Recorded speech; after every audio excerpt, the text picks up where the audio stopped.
Hello, friends, and thank you for joining me again so we can learn a little more about water. As we've learned before, water comes from many different sources: streams, ponds, lakes, rivers, and oceans. Here's our question for today's lesson.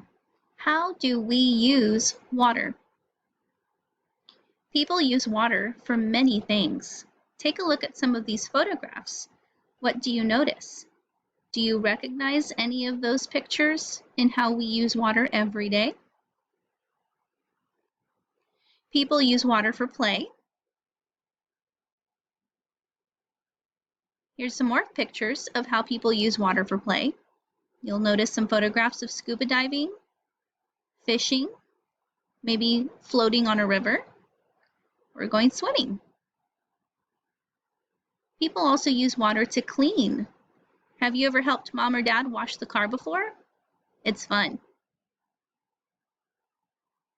People also use water for transportation. Take a look at these big boats on the water.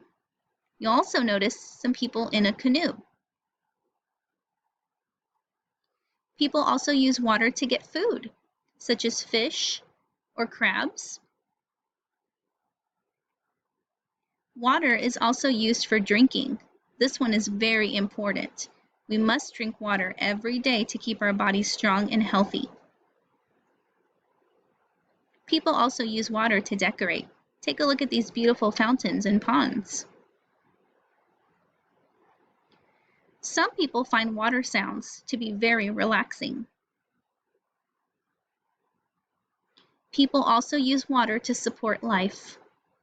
Take a look at the dog drinking water and the plants. They're also drinking some water. So how do we use water? Well, we just learned that we use water for play, food, drink, and transportation. Thanks for listening.